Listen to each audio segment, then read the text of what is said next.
PWD contractor ಮೇಲಿನ FIR ಪ್ರಕರಣಕ್ಕೆ ಈಗ ಸ್ಫೋಟಕ ಟ್ವಿಸ್ಟ್ ಸಿಕ್ಕಿದೆ. ಫ್ರೀಡಂ ಟಿವಿ ಬಿಚ್ಚಿಡುತ್ತೆ FIR ಕಹಾನಿಯ ಅಸಲಿಯತ್ತು. ಹಾಗಾದ್ರೆ FIR ಹಿಂದಿನ ಸತ್ಯತೆಗಳೇನು? PWD ಕಾಂಟ್ರಾಕ್ಟರ್ ಮೇಲಾಗಿರುವಂತಹ FIR ಹಿಂದಿನ ಉದ್ದೇಶ ಏನು? ಫ್ರೀಡಂ ಟಿವಿ ಬಿಚ್ಚಿಡ್ತಾ ಇದೆ pin to pin details.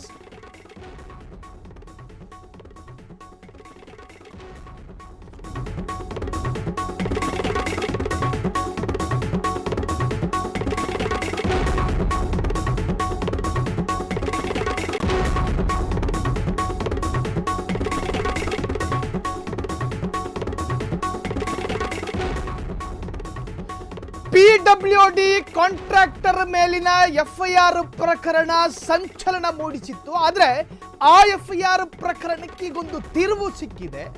Freedom TV ಬಿಚ್ಚಿಡುತ್ತೆ FIR ಕಹಾನಿಯ ಅಸಲಿಯತ್ತು, ಅಂದ್ರೆ ಅದರ ಸತ್ಯತೆ. ದೂರು ಕೊಟ್ಟವರ ಹಿನ್ನೆಲೆ ಮುನ್ನೆಲೆ ಏನು? ಕೇಸು ಹಾಕಿಸಿಕೊಂಡ ಬ್ಯಾಕ್ಗ್ರೌಂಡ್ ಏನು? 40% ಕಮಿಷನ್ ಚರ್ಚೆ ಹೊತ್ತಲ್ಲಿ ಕಮಿಷನ್ ಕೊಡೋ ಕಾಂಟ್ರಾಕ್ಟರ್ ವಿರುದ್ಧವೇ FIR ಆಗಿದ್ದು ಹೇಗೆ?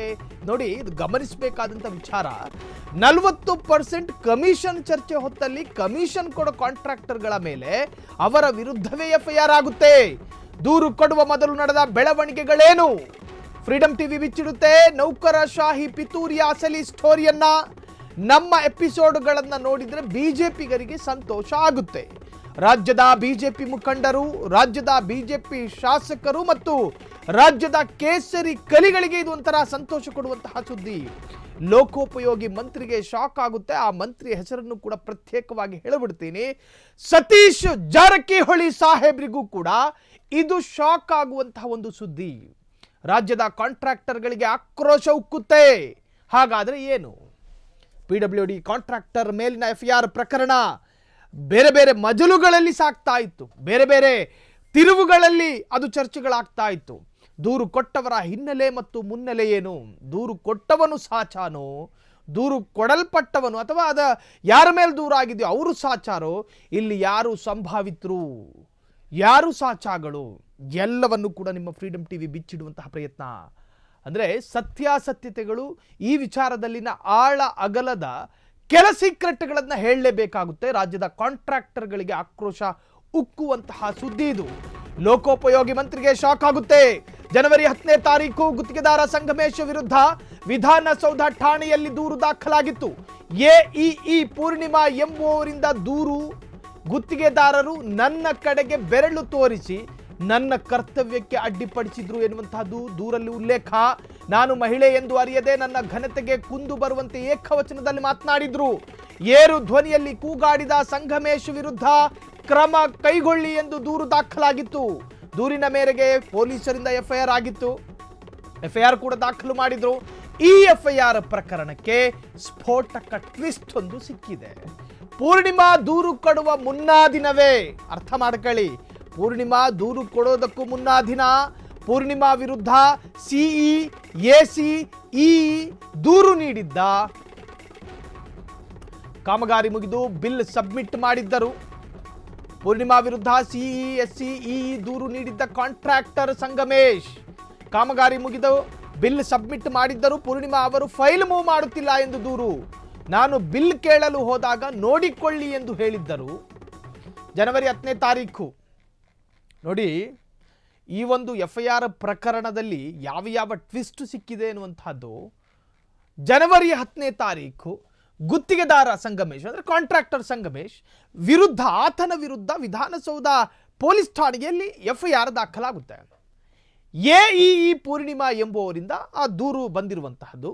ಗುತ್ತಿಗೆದಾರರು ನನ್ನ ಕಡೆಗೆ ಆಕೆ ಕೊಡ್ತಾ ಇರ್ತಕ್ಕಂತಹ ಆರೋಪ ಮತ್ತು ದೂರಲ್ಲಿ ಉಲ್ಲೇಖ ಮಾಡಿರುವಂತಹ ಅಂಶ ಹೇಳ್ತಾ ಇದ್ದೀನಿ.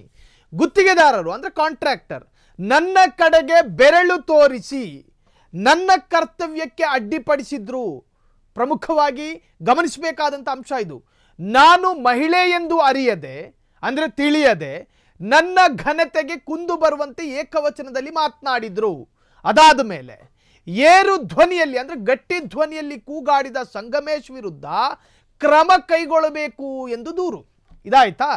ಇನ್ನು ದೂರಿನ ಮೇರೆಗೆ ಪೊಲೀಸರಿಂದ FIR ದಾಖಲಾಗುತ್ತೆ. ಈ ಎಲ್ಲ ಪ್ರಹಸನ ಮುಗಿದ ನಂತರ ಈ FIR ಪ್ರಕರಣಕ್ಕೆ ಈಗ ಸ್ಫೋಟಕ ಟ್ವಿಸ್ಟ್ ಸಿಕ್ಕಿದೆ. ಪೂರ್ಣಿಮಾ ವಿಧಾನಸೌಧ ಪೊಲೀಸ್ ಠಾಣೆಯಲ್ಲಿ ದೂರನ್ನ ಕೊಡುವ ಮುನ್ನಾ ದಿನವೇ ಪೂರ್ಣಿಮಾ ವಿರುದ್ಧ CE, SE, CE ದೂರು ನೀಡಿದ್ದ ಕಾಂಟ್ರಾಕ್ಟರ್ ಸಂಗಮೇಶ್. ಇವರೆಲ್ಲರಿಗೂ ಕೂಡ ಅದಾಗಲೇ ಕಾಂಟ್ರಾಕ್ಟರ್ ಸಂಗಮೇಶ್ ದೂರನ್ನು ನೀಡಿದ್ರು.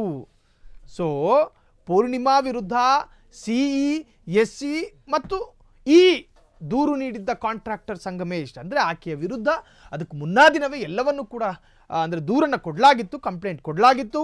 ಕಾಮಗಾರಿ ಮುಗಿದು ಬಿಲ್ ಸಬ್ಮಿಟ್ ಮಾಡಿದರೂ ಕೂಡ ಪೂರ್ಣಿಮಾ ಅವರು ಫೈಲ್ ಮೂವ್ ಮಾಡ್ತಿರಲಿಲ್ಲ ಎನ್ನುವಂತಹ ದೂರು. ಅಂದರೆ ಕಾಮಗಾರಿ ಮುಗ್ದಿರುತ್ತೆ, ಅಂದರೆ ಕನ್ಸ್ಟ್ರಕ್ಷನ್ ಮುಗ್ದಿರುತ್ತೆ, ಬಿಲ್ ಸಬ್ಮಿಟ್ ಮಾಡಿರ್ತಾರೆ, ಪೂರ್ಣಿಮಾ ಅವರು ಫೈಲ್ ಮೂವ್ ಮಾಡೋದಿಲ್ಲ. ಆ ತರಹ ಸಂಗಮೇಶ್ ದೂರು ನೀಡಿದ್ರು. ನಾನು ಬಿಲ್ ಕೇಳಲು ಹೋದಾಗ ನೋಡಿಕೊಳ್ಳಿ ಎಂದು ಹೇಳಿದ್ರು.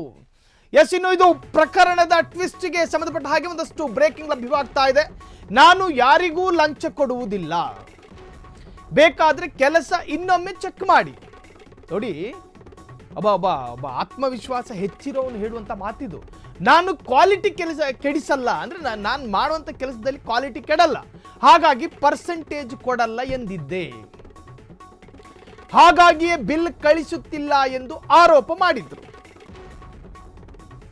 ಯಾವಾಗ ಇವರು ಲಿಖಿತ ದೂರು ನೀಡಿದ್ರು ಕೂಡಲೇ ಅಲರ್ಟ್ ಆಗಿದ್ದಾರೆ.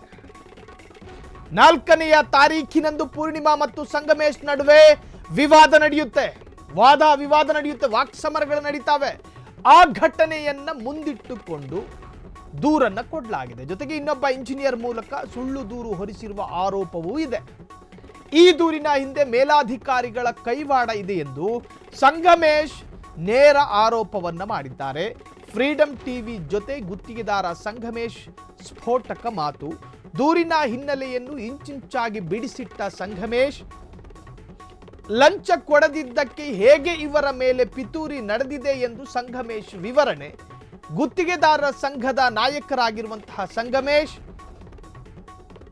ಕೆಲಸದ ಗುಣಮಟ್ಟದ ವಿಚಾರದಲ್ಲಿ ರಾಜಿ ಆಗದ ಸಂಗಮೇಶ್. ನೋಡಿ, ಅವರು ಎಲ್ಲಾ ಕೆಲಸಗಳ ಕ್ವಾಲಿಟಿಯನ್ನು ಚೆಕ್ ಮಾಡಿ ಅಂತ ಓಪನ್ ಆಗಿ ಹೇಳ್ಕತ್ತಾರೆ. ಕಮಿಷನ್ ಪರ್ಸೆಂಟೇಜ್ ಕೊಡುವುದನ್ನು ಸ್ಪಷ್ಟವಾಗಿ ನಿರಾಕರಿಸಿದಂತಹ ಸಂಗಮೇಶ್ ಫ್ರೀಡಂ ಟಿವಿಯಲ್ಲಿ ಕೇಸ್ ಬಗ್ಗೆ ಸ್ಫೋಟಕ ಆಡಿಯೋ ಬಂದಿದೆ. ಹಾಗಾದ್ರೆ ಏನೇನು ಮಾತನಾಡಿದ್ದಾರೆ, ಈ ಪ್ರಕರಣದ ಇಂಚಿಂಚು ಮಾಹಿತಿ ಈ ಆಡಿಯೋದಲ್ಲಿ ಕೇಳಿಸ್ಕೊಳ್ಳಿ. 4ನೇ ತಾರೀಕಿಗೆ ಹೋದೆ. ಒಂದು ಯಾವ ಟೆಂಡರ್ ಇತ್ತು, ಸರ್ ಇದು ಶೆಡ್ಯೂಲ್ ತಪ್ಪಾಗಿದೆ, ಹಂಗಲ್ಲ ಸರ್, ಇದು ಶೆಡ್ಯೂಲ್ ಹಿಂಗಿರ್ಬೇಕು, ಒಂದು ಮಿಸ್ಟೇಕ್ ಆಗಿದೆ, ಇದಕ್ಕೊಂದು ಪರ್ಮಿಷನ್ ತಗೊಳ್ಳಿ ನೀವು ಅಂತ ನಾನು ಕೂಗಾಡಿತ್ತು. ನಿಜಾನೇ, ನಾನು ಸುಳ್ಳು ಅಂತ ವಾದ ಮಾಡಲ್ಲ. ಅವಾಗ ಅವ್ರು ಜೂಮ್ ಮೀಟಿಂಗ್ ಅಲ್ಲಿ ಇದ್ರು. ಅವ್ರು ಜೂಮ್ ಮೀಟಿಂಗ್ ಅಲ್ಲಿ ಇದ್ರೆ ನನ್ನ ಕರಿಬೇಕು ಒಳಗಡೆ, ನನ್ನ ಕರೆದ್ಬಿಟ್ಟು ಏನೇ ಕರೆದ್ರಂಗ ಅವರು ಕರೆದ್ರು. ತಪ್ಪಿದೆ ಅಂತ ಹೇಳಿ ನಾನು ತಪ್ಪಿದೆ ಸಂಗಮೇಶ್ ಅಂದ ತಕ್ಷಣ ನೀವು ಹಿಂಗ್ ಹೇಳ್ತೀರಿ, ಇನ್ನೊಬ್ರು ಕಾಂಟ್ರಾಕ್ಟರ್ ಮಾಡ್ತೀರಿ ಫೋನ್ ಮಾಡು, ನಾನು ನಿಯತ ಕೆಲಸ ಮಾಡ್ತಿರ್ತಲ್ಲ. ನನ್ನ ಅಗ್ರಿಮೆಂಟ್ ಇರೋದು 2632 ಮೀಟರ್, ನಾನು 2632 ಮೀಟರ್ ಕೊಡ್ತೀನಿ, ನೀವೆಲ್ಲ ಹಾಕೊಳ್ಳಿ. ನೀವು ಏನೋ ಅಷ್ಟು ರಿಕ್ವೈರ್ಮೆಂಟ್ ಇಲ್ಲ ಅಂದ್ರೆ ಟೆಂಡರ್ ಹೆಂಗ್ ಕರೆದ್ರೆ ರಿಕ್ವೈರ್ಮೆಂಟ್ ಇಲ್ಲ ಅಂದ್ಮೇಲೆ ಎಲ್ಲ ಒಂಚೂರು ತಪ್ಪಾಗಿರೋ ಸರಿ ಮಾಡ್ಕೊಳ್ರಿ. IR ಆಫೀಸ್ ಹತ್ರ ಹೋಗ್ಬಿಟ್ಟು, ಸರ್ ನಾವೇನೋ ಸರ್ ಮಾಡೋ ಮುಂದೆ ಅವಸರದಲ್ಲಿ ತಪ್ಪಾಗಿದೆ ಸರ್, ಲೈನ್ ತಪ್ಪಾಗಿತ್ತು, ಲೈನ್ ಸರ್ ಒಂದು ಎಸ್ಟಿಮೇಟ್ ಮಾಡ್ತಾರ, ಲೈನ್ ಮೆಜರ್ಮೆಂಟ್ ಸರ್ ಒಂದು ಇದು ಬರುತ್ತೆ, ವೈ ಆಂಗಲ್ ಒಂದು ಇದು ಬರುತ್ತೆ, ಏನಂತಾರೆ ತಂತಿ ಮೇಲೆ ಅಂತ ಫಿನಿಶಿಂಗ್, ಈಗ ಮಿಲಿಟರಿ ಆಗ್ತಾರೆ, ಮೇಲೆ ರೌಂಡ್ ಹಾಕ್ತಾರೆ, ಕೆಳಗೆ ಲೈನ್ ಹಾಕ್ತಾರೆ.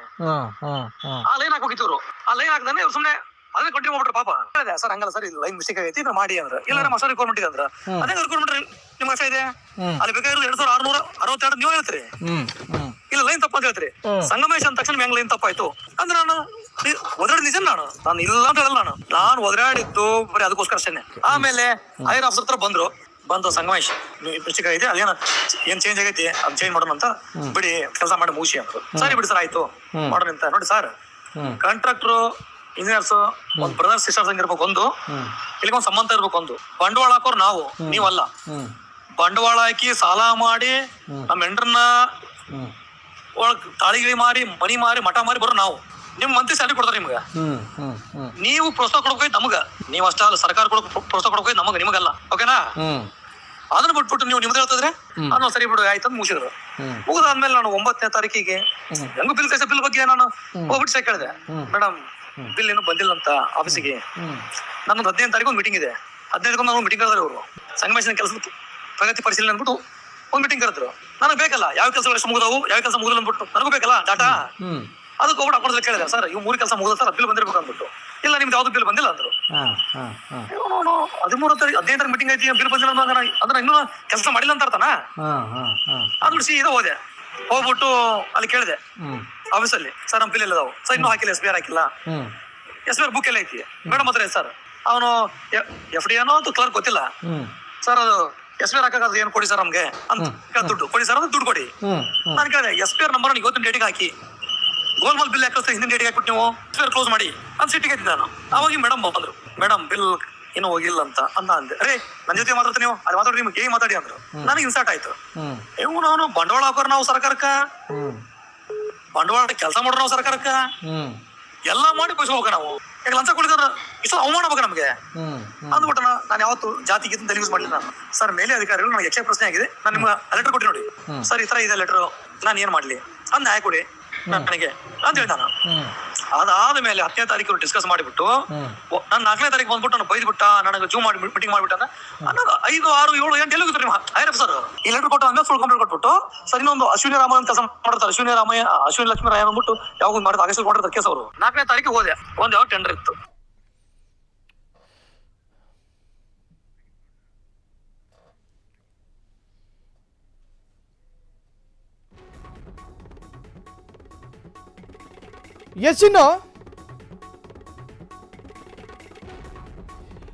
ಎಸಿನೋ ಆಡಿಯೋಗೆ ಸಂಬಂಧಪಟ್ಟ ಹಾಗೆ ಆಡಿಯೋದಲ್ಲಿ ಸಾಕಷ್ಟು ಅಂಶಗಳು ಉಲ್ಲೇಖ ಆಗಿದ್ದು, ಹಾಗಾಗಿ ಈ ಇಡೀ ಪ್ರಕರಣಕ್ಕೆ ಬೇರೆಯದ್ದೇ ಆಯಾಮಗಳು ಸಿಗ್ತಾ ಇದೆ.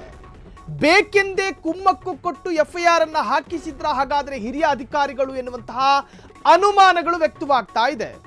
ಪೂರ್ಣಿಮಾ ಸಂಗಮೇಶ್ ಮುಂಚೆ ಚೆನ್ನಾಗಿಯೇ ಇದ್ದಂತಹ ಇಬ್ಬರು ಸಹೋದ್ಯೋಗಿಗಳು ದಿಢೀರ್ ಕಂಪ್ಲೇಂಟ್ಗೆ ಕಮಿಷನ್ ಅಥವಾ ಬೇರೆ ಕಾರಣ ಏನಾದರೂ ಇದೆಯಾ?